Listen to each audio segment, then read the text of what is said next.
Jadi kata metodologi penelitian sejarah itu berasal dari 3 kata. Metodologi, penelitian, dan sejarah. Kita oncei satu persatu dulu. Kalau sejarah kita sudah paham, kemarin sudah kita bahas di pertemuan-pertemuan sebelumnya. Kemudian pengertian dari penelitian itu adalah suatu proses penyelidikan. Jadi penyelidikan yang bagaimana, yang ilmiah. Penyelidikan yang ilmiah dengan cara bagaimana? Dengan cara mengumpulkan data, mengolah data, menganalisa data tadi yang sudah dikumpulkan dan sudah diolah tadi. Kemudian setelah dianalisa, disimpulkan dengan berdasarkan pendekatan tertentu. Misalnya apakah pendekatan historis, apakah pendekatan sosiologis, ataukah pendekatan budaya, dan yang lain-lain. Dan dengan menggunakan metode serta teknik tertentu pula. Yang kesemuanya itu, penyelidikan yang ilmiah itu dilakukan dalam rangka untuk menjawab suatu permasalahan. Itu yang disebut dengan penelitian. Kalau penelitian, pengertian penelitian adalah proses penyelidikan yang ilmiah bla bla bla bla sampai tadi untuk menjawab suatu permasalahan, maka berarti penelitian sejarah adalah proses penyelidikan yang ilmiah, di mana proses penyelidikan ilmiah tadi digunakan untuk menjawab suatu permasalahan sejarah, dilakukan mulai dari cara mengumpulkan data-data sejarah, kemudian data sejarah yang sudah dikumpulkan tadi diolah, dianalisa, dan disimpulkan, di mana proses pengumpulan, pengolahan, penganalisaan, dan penyimpulan data tadi didasarkan dengan pendekatan yang khusus. Misalnya kita melakukan penelitian sejarah tentang tokoh perempuan yang berjasa pada saat penyerangan Mataram ke Batavia, misalnya. Itu kita menggunakan pendekatan apa? Misalnya menggunakan pendekatan intelijen. Dengan menggunakan pendekatan intelijen, maka kita akan mencari data-data tentang perempuan-perempuan yang berjasa pada saat penyerangan Mataram ke Batavia, dan jasanya itu dalam bidang intelijen. Maka akan kita kumpulkan perempuan-perempuan, tokoh-tokoh perempuan yang pada saat penyerangan Mataram ke Batavia itu mereka ikut membantu, tapi dalam bidang intelijen. Seperti itu, pendekatan tertentu. Bisa juga menggunakan pendekatan lain, misalnya pendekatan seni. Berarti masih dengan judul yang sama, kita akan menggunakan pendekatan yang berbeda, yaitu pendekatan seni. Maka tokoh-tokoh perempuan yang kita kumpulkan ini yang berjasa untuk Mataram dalam penyerangan Batavia itu hanya tokoh-tokoh perempuan yang berjasa dalam bidang seni. Karena pada saat itu, pada saat penyerangan Mataram ke Batavia, ada juga tokoh-tokoh perempuan yang ikut menyerang ke Batavia, tapi mereka menyerangnya dalam bentuk seni. Atau mungkin misalnya dengan dengan pendekatan yang lain, misalnya dengan pendekatan sosial. Nah, di situ kita akan mengumpulkan data-data tentang perempuan-perempuan yang berjasa pada saat penyerangan Mataram ke Batavia. Berjasa dalam apa? Dalam mengorganisasikan masyarakat, mengumpulkan masyarakat untuk ikut melawan Belanda yang ada di Batavia, untuk ikut berangkat bersama tentara Mataram. Nah, itu namanya pendekatan. Dengan menggunakan metode dan teknik yang tertentu. Itu yang disebut dengan yang disebut dengan penelitian sejarah. Nah, pengertian sejarah sudah kita ketahui, pengertian penelitian sudah kita ketahui, maka kita langsung masuk ke pengertian metodologi. Pengertian metodologi secara etimologi, secara bahasa, itu bahwa kata metodologi ini berasal dari dua kata, yaitu metode dan logi. Jadi kata metodologi secara bahasa itu berasal dari dua kata, yaitu metode dan logi. Kata logi kita sudah paham, sudah sering mendengar pembahasan tentang logi, yaitu kata logi ini berasal dari kata logos, bahasa Yunani, yang artinya ilmu. Jadi kalau kita gabung metode dan logi, kita gabung jadi metodologi, dia menjadi ilmu tentang metode. Ilmu tentang metode. Dari sini berarti jelas teman-teman bisa kita bedakan antara metode dan metodologi. Kalau metode dia hanya metode saja, tapi kalau metodologi dia adalah ilmu tentang metode tadi. Berarti bisa kita simpulkan kalau metode itu masuk ke dalam metodologi, sementara metodologi itu membawai metode selain membawai hal-hal yang lainnya. Dengan demikian bisa kita simpulkan juga bahwa metode itu lebih khusus, sementara metodologi itu dia sifatnya lebih umum. Dari sini bisa dipahami ya teman-teman ya. Iya Pak. Oke, sip. Kalau sudah bisa dipahami, sekarang kita berusaha memahami tentang pengertian metode. Kan tadi yang disebut dengan metodologi adalah ilmu tentang metode. Nah, sekarang metode sendiri itu apa? Metode yang di dalam bahasa Arabnya disebut dengan manhaj, kalau metodologi disebut dengan manhajiyah. Dalam bahasa Arab metode disebut dengan metode, sementara metodologi disebut dengan metodologi. Metode itu secara etimologi sama, berasal dari bahasa Yunani juga, dan dia terdiri dari dua suku kata, yaitu meta dan hodos. Meta artinya melalui atau melewati, sementara hodos artinya jalan atau cara. Berarti bisa kita simpulkan bahwa yang disebut dengan metode secara etimologi itu adalah melalui jalan. Artinya langkah, cara yang digunakan, jalan yang digunakan, jalan yang dilewati, cara yang dilalui, itu yang disebut dengan metode secara etimologi. Teman-teman bisa melihat itu referensinya di bukunya Pak Sulasman. Dari sini bisa dipahami ya teman-teman ya. Oke, sip. Kalau sudah bisa, kita langsung ke pengertian secara terminologi. Kita ambil dari yang metode dulu. Tadi metode secara etimologi sudah kita bahas, bahwa metode secara etimologi dia adalah melalui cara atau cara yang dilalui, melalui jalan atau jalan yang dilalui. Sementara secara terminologi metode itu adalah a procedure, technique or way of doing something.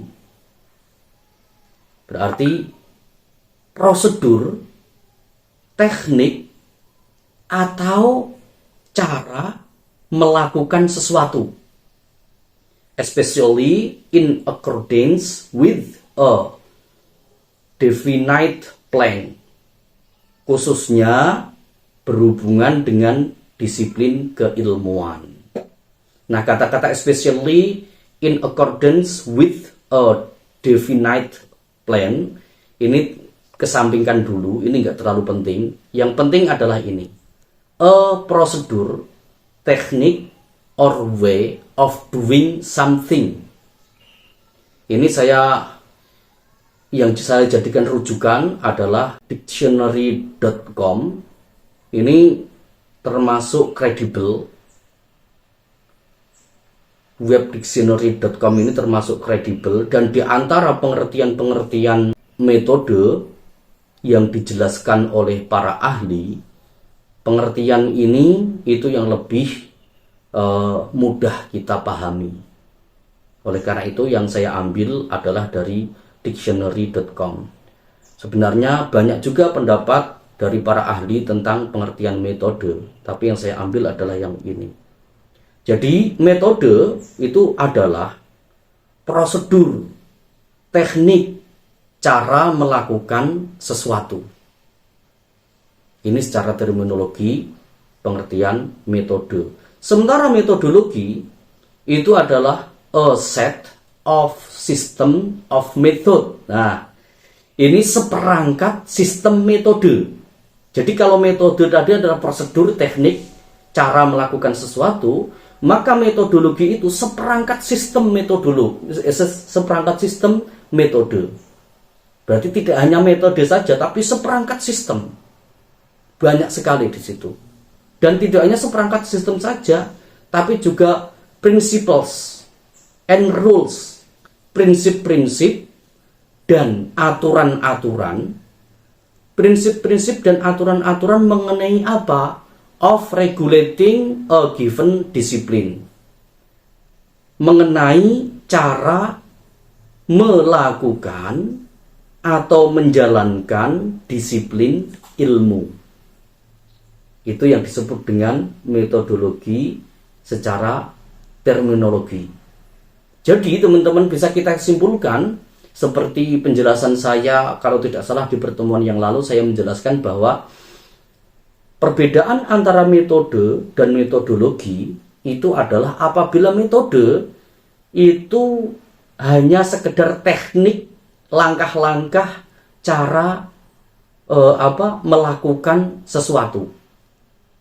Sementara metodologi itu tidak hanya teknik-teknik cara melakukan sesuatu saja, tetapi dia meliputi banyak hal, termasuk prosedurnya, termasuk prinsip-prinsipnya, termasuk penjelasan tentang langkah-langkah tersebut. Jadi kalau saya analogikan, kemarin di pertemuan sebelumnya sudah saya analogikan sedikit. Kalau kita analogikan perbedaan antara metode dengan metodologi itu seperti ini. Ketika seseorang ingin misalnya menanam pohon jambu, itu cara menanam pohon jambu yang baik dan benar adalah pertama, misalnya cari biji atau benih yang baik. Karena biji dan benih yang baik itu akan menentukan baik dan tidaknya pohon jambu tadi. Kedua, taruh benih dan biji itu ke dalam media. Kemudian ketiga, siram dengan air, berikan perawatan, nanti sampai dia tumbuh. Ini masuk ke dalam metode. Hanya sekedar langkah-langkah saja. Tapi kalau metodologi tidak sekedar itu. Langkah-langkah tadi itu masuk ke dalam metodologi. Tapi kalau metodologi ini dia harus ditambahi dengan hal-hal yang lain. Jadi mulai cara mengumpulkan benih yang baik dan benar, itu dia harus berpedoman kepada misalnya kepada ilmu pertanian modern. Tidak boleh sembarangan. Kemudian dalam menanam tadi juga harus diperhatikan prinsip keberlangsungan udara. Kemudian dalam menanam tadi juga harus menggunakan teori suhu. Nah, itu masuk ke dalam metodologi. Jadi sekali lagi, kalau metode itu sifatnya khusus, sementara metodologi sifatnya umum. Metode hanya sekedar cara-cara, teknik-teknik saja. Sementara metodologi tidak hanya sekedar teknik, tapi seperangkat teknik tadi, kemudian prinsip-prinsip, kemudian aturan-aturan, dan lain sebagainya. Sampai di sini teman-teman bisa memahami perbedaan antara metode dengan metodologi. Sudah ya? Oke. Sip, kalau sudah. Sekarang masuk langsung ke metodologi penelitian sejarah dan bedanya dengan metode penelitian sejarah. Kita mulai dari metode penelitian sejarah dulu. Yang bawah ya berarti ya. Kita dalam menjelaskan pengertian tentang metode penelitian sejarah ini, kita merujuk kepada bukunya Wilayla. Bukunya Wilayla ini berjudul Sejarah Islam Klasik. Nanti itu ada bentuk PDF-nya. Nanti saya kirimkan ke teman-teman. Kalau saya lupa tolong diingatkan ya. Jadi dalam bukunya Wilayla, dia mengutip pendapatnya Bernheim. Bernheim ini sejarawan dari Jerman. Oleh karena itu bahasanya menggunakan bahasa Jerman. Dan di sini sudah diartikan. Menurut Bernheim, yang disebut dengan metode, bukan metodologi, metode penelitian sejarah, itu adalah teknik-teknik riset tadi penelitian ya, teknik-teknik penelitian yang terdiri atas 4 tahap, yaitu heuristik. Heuristik itu mencari dan menemukan sumber-sumber sejarah. Kemudian kritik. Kritik itu menilai apakah sumber sejarah tadi, data-datanya tadi itu otentik atau tidak. Kemudian kredibel atau tidak. Kemudian Auffassung. Nah, Auffassung ini istilah Jerman dari interpretasi. Biasanya kita mengetahuinya interpretasi. Auffassung atau interpretasi itu adalah sintesis dari fakta yang diperoleh melalui kritik sumber atau disebut analisis sumber. Jadi Auffassung ini dari sumber-sumber data-data yang sudah ada tadi, kemudian kita analisa, kita hubung-hubungkan. Misalnya kita mendapatkan data mengenai seorang perempuan bernama Nyimas Utari. Oh, Nyimas Utari ini siapa? Ternyata kita mendapatkan data dia pernah datang ke Batavia. Oh, berarti ini ada hubungannya. Nyimas Utari pernah datang ke Batavia, berarti ini ada hubungannya sesuai dengan judul penelitian sejarah kita. Yang penelitian sejarah kita tadi misalnya perempuan yang berjasa dalam penyerangan Mataram ke Belanda yang ada di Batavia. Oh, ternyata ada hubungannya ini. Ternyata kemudian kita mendapatkan data lagi. Oh, Nyimas Utari ini ternyata berasal dari Mataram. Oh, berarti ini ada Nyimas Utari ini bisa kita masukkan ke dalam tokoh perempuan yang berjasa tadi. Kemudian ternyata Nyimas Utari itu pernah ikut menjadi seniman perempuan, yaitu penari jaipong yang menari di tempatnya Jenderal Koen, Jenderal Batavia dari Belanda yang ada pada saat itu. Oh, berarti ini ada hubungannya di situ. Berarti cocoklah ini. Kemudian kita analisa data-data yang ada itu, kita analisa, kita kumpulkan satu persatu. Nah, itulah yang disebut dengan kita biasa mendengarnya dengan interpretasi, tapi menurut Bernheim, karena dia orang Jerman, dia menyebutnya dengan Auffassung. Kemudian selain heuristik, kritik, Auffassung atau interpretasi, ada juga langkah selanjutnya adalah Darstellung. Darstellung ini apa? Darstellung ini biasa kalau dalam bahasa yang sering kita dengar adalah historiografi, penyajian. Jadi setelah kita mendapatkan data itu kita teliti, kita uji kevalitannya, kita uji kredibilitasnya, kita uji keotentikannya. Kemudian setelah kita uji, kita yakin, kemudian kita simpulkan, kita analisa, kita gabungkan antara sumber satu dengan sumber yang lain, kemudian kita berikan interpretasi sejarah, kita berikan penafsiran, maka kemudian kita menemukan kesimpulan, dan kesimpulan itu kemudian kita sajikan. Itulah yang disebut dengan historiografi, atau dalam bahasa Bernheim disebut dengan Darstellung. Nah, inilah pengertian dari metode penelitian sejarah. Jadi metode penelitian sejarah ya hanya 4 itu saja.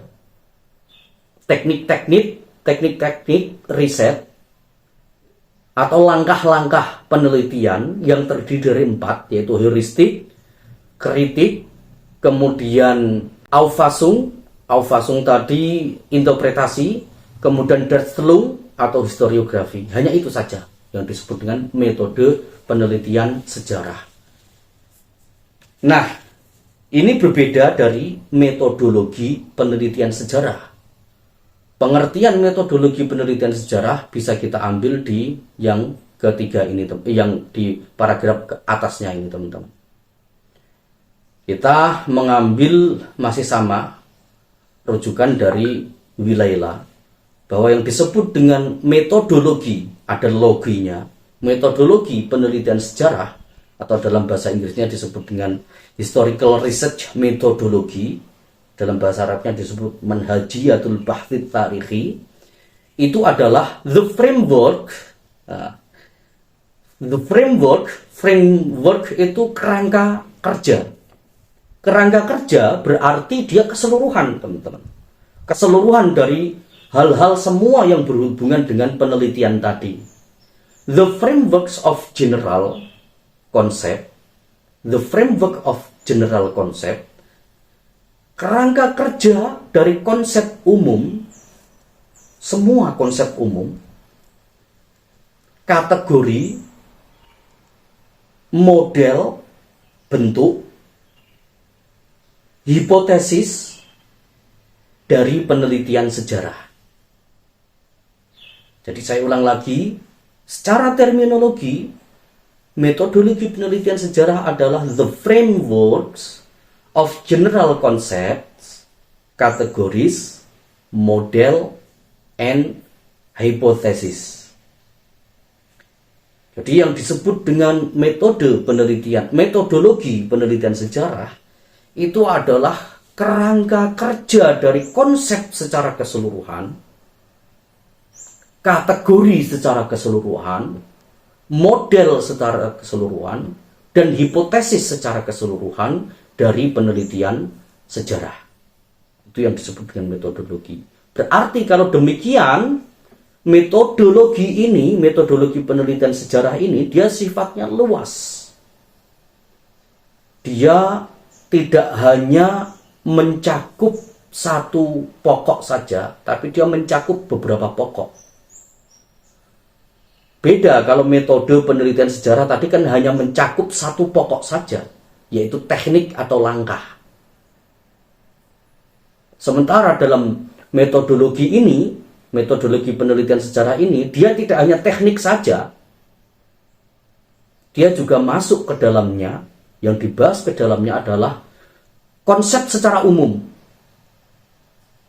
Hal-hal yang berhubungan dengan penelitian sejarah, konsep secara umum itu dibahas masuk ke dalamnya. Misalnya di dalam penelitian sejarah itu ada yang namanya normatif. Itu akan disebutkan di situ juga. Normatif itu apa? Kemudian dalam penelitian sejarah itu juga ada misalnya konsep sintaksis. Nah, itu juga akan dibahas di situ juga. Kemudian tidak hanya konsep-konsepnya saja, tapi juga kategori. Kategori termasuk di dalamnya. Kategori ini contohnya bagaimana? Dalam penelitian sejarah itu ada yang dia kategorinya dia adalah penelitian peristiwa.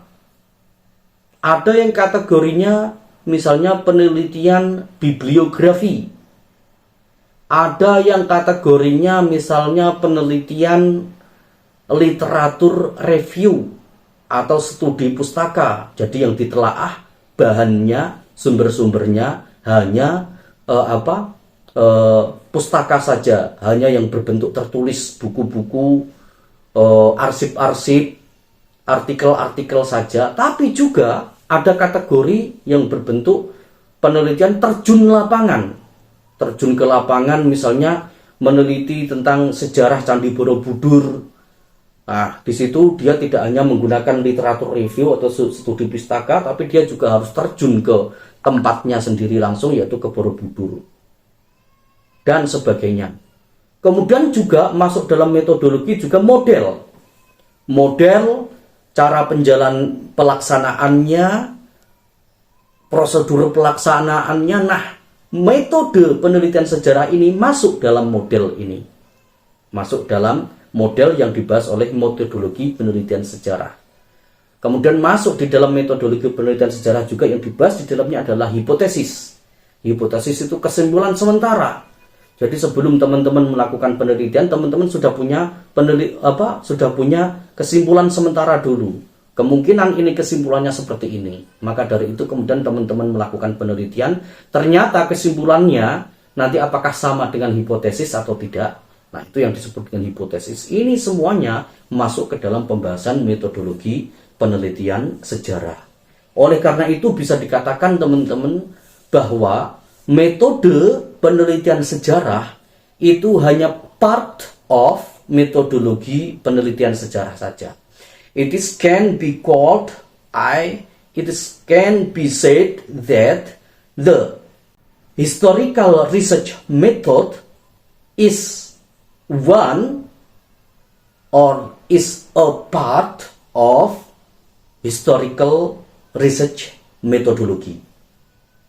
Jadi metode penelitian sejarah itu hanya bagian kecil dari metodologi penelitian sejarah. Dari sini bisa kita bedakan bahwa metode penelitian sejarah itu dia khusus, karena dia hanya sedikit saja, yaitu hanya bersifat teknik saja. Sementara metodologi penelitian sejarah dia luas. Dia tidak hanya teknik saja, tapi dia juga konsep, bahkan konsepnya itu secara umum. Dia juga kategori, model, hipotesis, dan lain-lainnya. Sampai saat ini bisa dipahami teman-teman? Alhamdulillah kalau bisa. Sip, kalau sudah bisa dipahami, sekarang kita masuk ke perbedaan metodologi penelitian sejarah dan metode penelitian sejarah menurut ahli. Tadi kan menurut gambaran dari setelah kita mengetahui pengertian kedua istilah tadi secara terminologi. Nah, sekarang menurut ahli. Di sini saya mengambil rujukan dari bukunya Pak Nugroho Noto Susanto yang berjudul Mengerti Sejarah di halaman 27 sampai 28. Ini di perpustakaan ada. Di situ Pak Nugroho Noto Susanto mengambil pendapatnya Gottschalk. Ini juga seorang orang Jerman juga, sejarawan Jerman juga. Di situ Gottschalk menyebutkan bahwa perbedaan antara metodologi penelitian sejarah dan metode penelitian sejarah itu paling tidak ada dua hal. Dua hal itu apa saja? Pertama, bahwa metodologi penelitian sejarah itu lebih bersifat general seperti yang saya bahas tadi. Metodologi penelitian sejarah lebih bersifat general. Sementara metode penelitian sejarah itu lebih khusus. Metodologi penelitian sejarah dia di dalamnya terdapat banyak hal. Salah satunya adalah metode penelitian sejarah itu sendiri. Oleh karena itu bisa dikatakan bahwa metode penelitian sejarah itu adalah bagian dari metodologi penelitian sejarah. Itu perbedaan pertama. Perbedaan yang kedua adalah bahwa komponen spesifik dalam metodologi penelitian sejarah, nah ini dijelaskan secara langsung, apa sih yang masuk dalam metodologi sejarah itu? Menurut Gottschalk tadi, hal-hal yang dibahas dalam metodologi penelitian sejarah itu adalah bentuk penelitian, tugas penelitian, metode penelitian, nah ini berarti metode masuk, metode penelitian, teknik penelitian, dan alat penelitian sejarah. Ini berarti bahwa komponen dalam metodologi penelitian sejarah itu lebih luas yang mencangkup sistem penelitian sejarah. Di dalamnya ada sistem penelitian sejarah, teori penelitian sejarah, karena nanti teman-teman akan belajar juga di metodologi penelitian sejarah itu yang namanya teori penelitian sejarah. Kemudian prosedur penelitian sejarah, teknik penelitian sejarah yang di dalam tekniknya ini ada metode penelitian sejarah dan lain sebagainya. Sementara komponen dalam metode penelitian sejarah itu terbatas pada sesuatu yang lebih bersifat teknis saja dari keseluruhan komponen metodologi penelitian sejarah. Yang bersifat teknis saja itu apa? Yaitu tadi sudah saya sebutkan di awal, teknik pengumpulan data atau heuristik, teknik pengolahan data, kemudian teknik penafsiran data, dan teknik penyajian data. Hanya sekedar 4 itu saja dalam metode penelitian sejarah. Sementara metodologi penelitian sejarah dia banyak sekali, yaitu mencakup sistem penelitian sejarah, teori penelitian sejarah, prosedur penelitian sejarah, teknik penelitian sejarah, dan lain sebagainya. Dari sini bisa dipahami teman-teman semua? Alhamdulillah kalau insya Allah bisa. Berarti kalau teman-teman sudah bisa memahaminya, saya ingin menanyakan, ketika teman-teman nanti menulis skripsi, itu baiknya metodologi penelitian ataukah metode penelitian?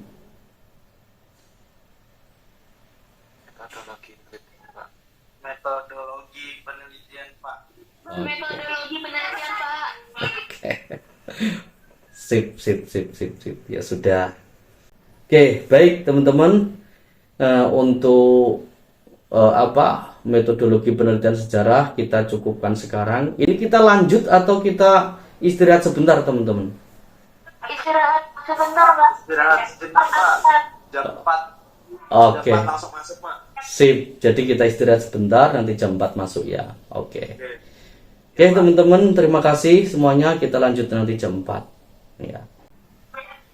Itu ya, Pak. Ya, baik. Assalamualaikum warahmatullahi wabarakatuh.